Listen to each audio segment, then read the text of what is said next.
Halo sahabat Micampedia, halo juga buat mak-mak pecinta drakor tanah air. Hari ini kita akan membahas preview Devil Judge episode 9, sekaligus membuka beberapa titik plot twist dari obsesi Suna kepada Yohan yang terjawab pada episode 7 dan 8 kemarin. Namun sebelum kita masuk ke pembahasannya, bantu channel Micampedia ini dengan cara menekan tombol subscribe-nya ya, agar Mimin tetap semangat memberikan konten-konten menarik untuk kalian semua. Gomawo!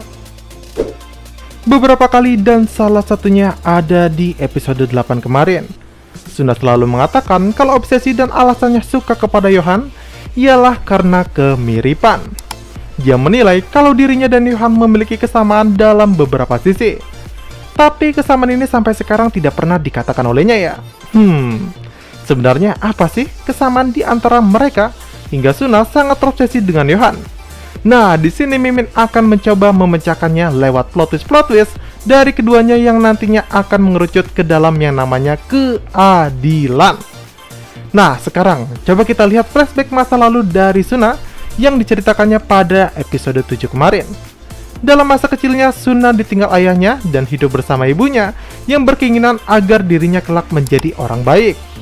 Tapi sayang, ibunya ini ialah seorang pemabuk, di mana setiap ia mabuk, ia selalu memukuli Suna kecil hingga babak belur.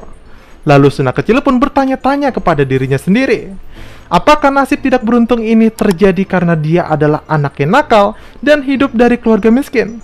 Tapi setelah dia bekerja di rumah orang kaya, di mana ada anak seumurannya, sangat baik dan ramah, dia malah melihat anak tersebut terus dipukuli oleh orang tuanya sama sepertinya.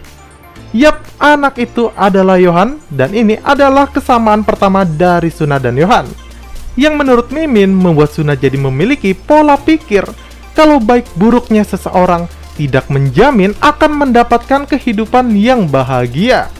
Nah, buktinya Yohan adalah anak yang baik, tapi dia tetap saja dipukuli ayahnya, bukan?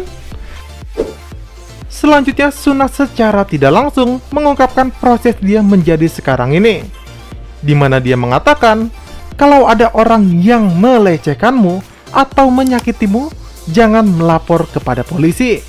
Dan yang harus dilakukan ialah merekam semuanya, lalu gunakan itu untuk memeras orang tersebut sampai dia berlutut seperti anjing. Kenapa Suna memiliki pola pikir seperti itu ya? Itu karena jika bergantung kepada polisi, polisi tidak akan memihak kepada wanita miskin seperti dirinya. Dan di pengadilan pun malah akan menyalahkan wanita seperti dirinya, alih-alih orang jahat yang banyak hartanya. Itulah sebabnya Suna sangat ingin sekali berkuasa di dunia ini demi menciptakan keadilan untuk dirinya sendiri. Nah, sedangkan Yohan yang memiliki nasib hampir serupa sepertinya juga ingin menciptakan keadilan versi dirinya sendiri, dan ini menjadi kesamaan kedua di antara Suna dan Yohan. Namun, bedanya Yohan melakukannya dengan prosedur hukum, walau harus sedikit curang sih, karena memanipulasi pengadilan dengan orang-orangnya sendiri. Singkatnya gini, Suna ini demi mencapai keadilan untuk dirinya sendiri, dia sikut sana sikut sini, tidak peduli apapun, yang penting dia berkuasa. Sedangkan Yohan ingin menegakkan hukum yang adil bagi orang jahat, walau dengan cara-cara curang. Yang penting musuhnya jahat. Apa yang Mimin katakan barusan berdasarkan perbandingan sikap Yohan dan Suna dalam menghadapi permasalahan anak-anak remaja yang tidak mendapat keadilan. Suna di episode 7, sedangkan Yohan ada di episode 8 saat ia memberikan solusi kepada anak remaja yang mendapat ketidakadilan. Yohan malah meminta anak itu untuk membantunya untuk menegakkan keadilan kepada orang-orang jahat, alih-alih memperalat orang-orang jahat seperti Suna. Jadi kalian lebih suka yang mana nih? Jika kalian membuat keadilan, apakah kalian akan menghukum orang-orang jahat, atau orang jahat ini kalian manfaatkan atau peralat? Sekarang kita sedikit membahas preview episode 9 nantinya. Di awal previewnya, Suna mengatakan dua kalimat, yakni alih-alih Ho Jung-se dan Cha Kyung-hee, dan kau harus menguasai dunia ini. Sepertinya Suna ingin mengadakan barter kasus kepada Yohan ya. Mungkin kasusnya sama seperti Kyung-hee yang meminta kasus anaknya dibarter dengan kasus pejabat lainnya. Lalu Suna yang mengatakan, kau harus menguasai dunia ini. Bisa jadi adalah sebuah ajakan kepada Yohan agar mengikuti keinginannya yang sama dengannya. Tapi Yohan malah menolak semuanya dan mengatakan kalau Suna harus menjadi anjing gembala. Dan sebagaimana kita tahu, Suna menganggap dirinya selama ini adalah seekor anjing yang menggembala para domba, dan Yohan adalah serigalanya. Jadi Suna sebagai anjing harus melindungi para dombanya, yakni para pejabat pemerintahan. Lalu potongan scene yang diberikan ialah Suna yang memakai topi yang mencerminkan dia sebagai seorang seniman. Dan di sebelahnya pun terdapat para kru acara live persidangan yang menandakan di episode 9 nanti Suna yang sekarang menjabat sebagai ketua Komite Bantuan Operasi Siaran Langsung akan memantau langsung jalannya persidangan Yohan. Dan nantinya ia melakukan ini untuk menekan Yohan yang sedang menggelar acara persidangan kasus yayasan lembaga amal miliknya. Lah, tapi ketua lembaga amalnya aja sendiri petinggi dari acara tersebut. Gimana ceritanya? Kemudian Gaon mengatakan mereka akan memanfaatkan kita. Dan Shin langsung melompat ke dia yang sedang menyuap seseorang dengan emas batangan bersama dengan tangan kanan Yohan.